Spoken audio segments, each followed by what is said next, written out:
Hello. Hello.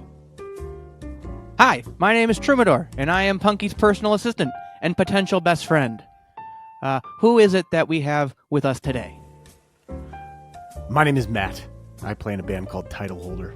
Title Holder, okay. And what genre is the band that you play in? Title Holder. We're a disco band. Disco band. Straight disco. Disco funk international. Superstars. Disco. Or ska. Okay, ska. I'm a big fan of the ska. Are you a card-carrying member of the ska, the Secret Karate Association?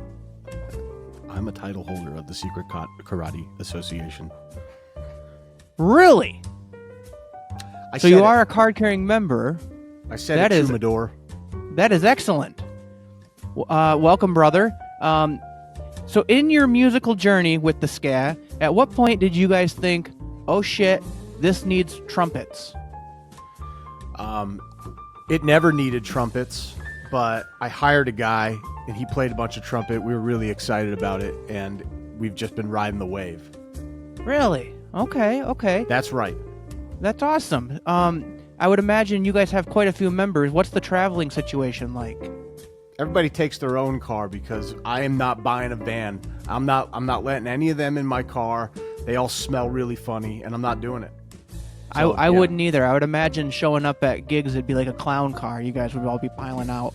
There's 17 of us, all right? There's a rotating list of guys and gals, and, I honestly don't even want to sit next to any of them. So, we do the thing on stage, and then I go about my life. Wow, that is quite a few members. Do you guys really have rotating members? Is that the truth? There's always a rotation. I mean, you try booking 4 people to show up at a rehearsal. I got to have 18 different backup players. I would imagine it's horrible. It's horrible. So how did you become a title holder? I was on Safari. Recently, a couple years back, and is that where you got the hat?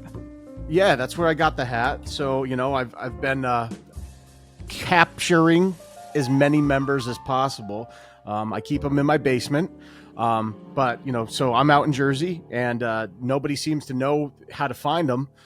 So I keep everybody in my basement, and then when I go out on Safari, I find more people. And, that's why there's so many rotating members, because not all of them are in the best health always. So that's been kind of the big thing is, keeping everybody healthy, keeping everybody energetic. So if I see somebody who's not feeling too good, I don't let them out of the basement for that show. Is this like a Pokemon bit with the Safari and capturing them? Oh, I didn't even think of that, but good call. I thought you were doing a Pokemon bit. Yeah, maybe. And then they don't have all their HP, all their health points? Something like that, yeah. I don't know what their special moves are, though, because, they're all pretty malnourished. Okay. Well, maybe give them a couple of rare candies. They'll feel better. Do you hold multiple titles? I mean, probably not, because then your band would be called Titles Holders. Yeah. No, we're not trying to pluralize anything. We're just the greatest ska pop punk band on the Eastern Seaboard. Okay. I said it. That is quite the accomplishment you guys have there as title holders of that. How would one challenge you for the title if they wanted to reign supreme and take the title from you? Anybody's welcome to try, and all they have to do is fill out an application on our social media. If you go over to our Instagram or our Facebook or anything like that, you can feel free to fill out the application, and we would be glad to set up a show and show down. Okay, so that's how you do it. You do a little ska showdown, if you will. I'm always excited to do a ska showdown. Well, that is really awesome. I have been training for a competition myself, mostly self-training, but I've been working really hard, and I could use some advice from a serious professional, much like yourself, so that one day I may be able to call myself a title holder just as you do. You running a marathon? No, I could never. I'm, if you're not aware, I'm a professional wrestler. They call me Ticklin' Troumador because you never know where my fingers are going to end up. I like your your style. Yeah. I like having a tickle fight once in a while. I think maybe that I could jump in the ring with you. Ooh, we could throw down, baby. But I've got a whole team, a faction, if you will. We call ourselves the Cult of Chaos, and we've got a huge match next week called the Shred and Slam, and I'll be facing my opponent, my rival, Dynamite Dylan Willoughby, in the Rebel Rumble. Dynamite Dylan Willoughby. Yeah, you'll meet that little asshole in a few minutes here. He's a real little bitch. This is my big chance, though, to become a champion and bring home the title belt. So as I said, I've been training. I've been getting a lot of interesting information from the internet and how to become a champion, some tips and techniques. And I thought maybe you could help me figure out which one tips are going to be good advice and which ones are just nonsense. As you are a champion yourself, maybe you could give me a little insight onto some of these tips I found. What do you think?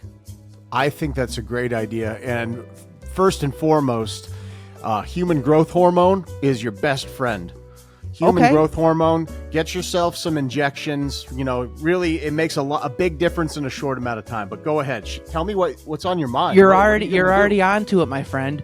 Tip number 5: juicing. It's only illegal if you get caught. Absolutely. And so you're a big proponent of juicing. I like that. I'm juicing all the time. I mean, I love, kale, carrots, apples, ginger, and human growth hormone. You put them all together and whip up a mad smoothie. How did you become a champion? What was your training regimen like? Well, I would say that eating a lot of mozzarella sticks and chicken fingers was part of my baseline diet. But then I graduated to absurd amounts of Taco Bell in my off season. And I think that with that, it really fueled me to write the best ska that I could, which in turn helped me perform the best that I could. Because getting as fat as I've gotten, it's really hard to move around. Oh my goodness, what's going on? That scared the shit out of me. You say Taco Bell once around here, you get the ding, baby. I said it again. That one was my fault. Well, let me write this down here real quick. I'm so happy that just happened. Okay, so back to your training regimen. So you like the Taco Bell. What are your thoughts on eating 16 raw eggs every morning before you work out? I think it poses some problems. I mean, there is such thing as too much protein. But if you're going to put your money where your mouth is and, really work it, then, put that protein on in you. I think more or less you having the gag reflex to put all that down, that's a real true testament to you as a pro wrestler. Good luck to you. So would you recommend that then, the 16 raw eggs, or do you think that's good or bad advice? I think it's great advice. I think you should go for 20. Top it off. All right. I'll write that one down. Thank you very much. Okay, tip number 2. Getting 6 to 8 hours of sleep each night. Is that good or bad advice? I think you should sleep as little as possible. Sleep when you're dead. Sleep when you're dead. Okay. That's great advice. That's one I hadn't thought about. Typically, I oversleep. I usually get 15 to 16 hours a day, but if you have a steady diet of all those eggs and, maybe crush up a couple Adderall into them, you don't need sleep. You don't need the sleep, huh? No. Okay. Tip number 3. How many times a day oh, no, that's just a question here. Tip number 2.5. Gratify yourself 3 times a day. Those are kind of rookie numbers. 3, sure. 3 to 5. Pump them out wherever you can. If there's one thing I learned from watching The Wolf of Wall Street is any chance you get, jump on into the restroom. If you want to get real courageous, do it in public. But, take care of yourself. Make sure you clean those pipes. Do you think that's okay to do, working a 9 to 5 job? If you're going to get paid while you're doing it, do it as much as you can. That's what I always say. I do it on their dime. Okay. Tip number 4. Practicing 10,000 hours to master your craft. I'll agree with you with that one. Practice makes perfect. You can't ever be too prepared to walk into that ring and crush some skulls. All right, yeah. I mean, the 10,000-hour rule, I guess it does apply to most things. And if you're all about cracking skulls, whether you're playing ska or doing some wrestling, that's not bad advice. Absolutely. Tip number, I don't know what we're on now, 4 or 5. You can add pee to any sports drink to enhance your performance. I mean, it's just more salt intake. Electrolytes are good for you. Drink the pee, man. If you want it to taste a little better, mix it with some Gatorade. Some Gator? Okay. Let me write that one down too. Thank you.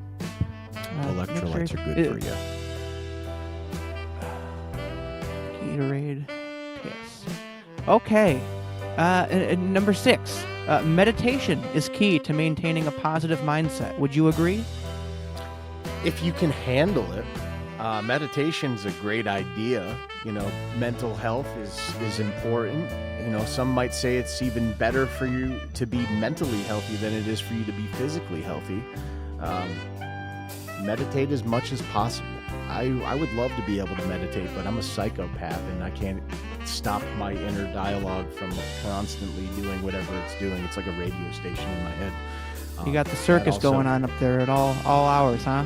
It could be schizophrenia. We're not sure yet, but if you don't go to the doctor and find out, you don't have to get bad news. I like that. That's a great mindset. I'll write that down too. These are great tips. Thank you so much. I want to just help you as much as I can. If there's anything that I've learned throughout all the years, just taking care of yourself in the best way possible is, kind of some amateur hour stuff. Did you have a mentor yourself at any point? Did you study at any type of dojo or anything like that? The great YouTube videos of bands like Big D and the Kids Table and Less Than Jake and I love a Big D. Big D. Those are my studying tools. So no real mentor. Nobody wants to hang out with me. It's kind of a Matt show over here. Okay, I get it. You're a lone wolf, my friend, a lone wolf. Tip number 7. Faking an injury in a fight is a highly effective way to get your opponent to drop their guard. Would you recommend Absolutely. that? Is that good advice or bad advice?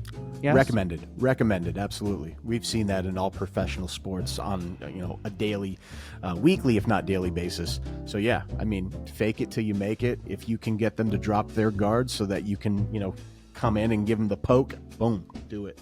Do you think, is that what they mean when they say fake it till you make it? It's faking an injury to get out of something? I know people that do that in the workplace, so yeah, sure. Have you ever faked an injury to get out of an event, like not playing a show because you didn't want to play? Nope, I don't do that. All right, I don't ever say no to a show. Your boy plays every show, and sometimes that's to my detriment because you can play some really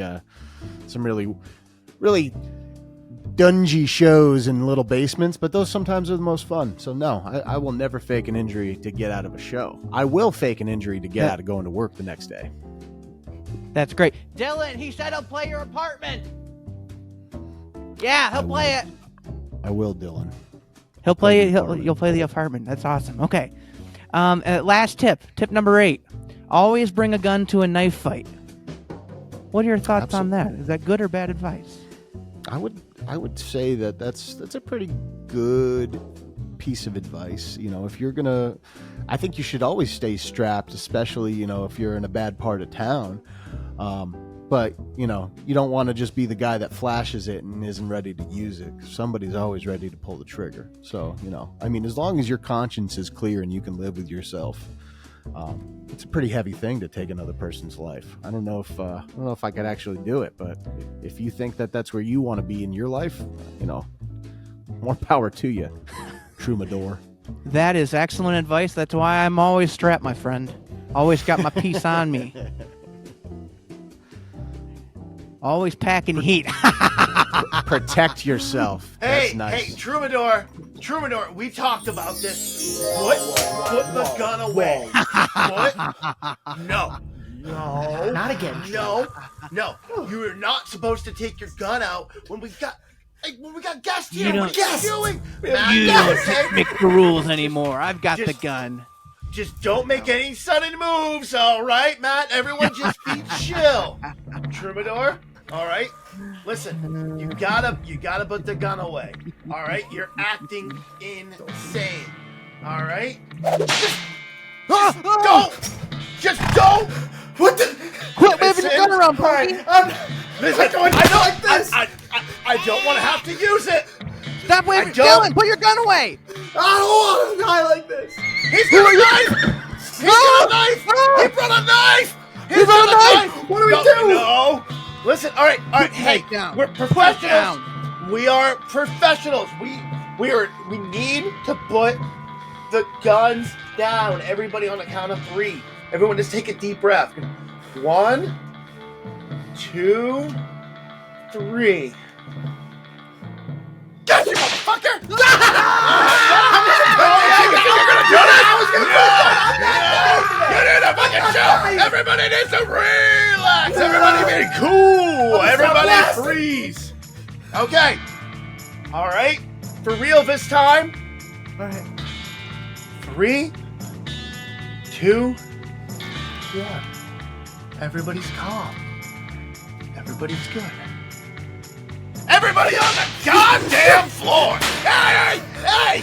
We'll be right back after this, after we settle this once and for all! Oh, I'm so sick of this! Oh, you keep doing this shit! This is gonna be the last episode you're ever on!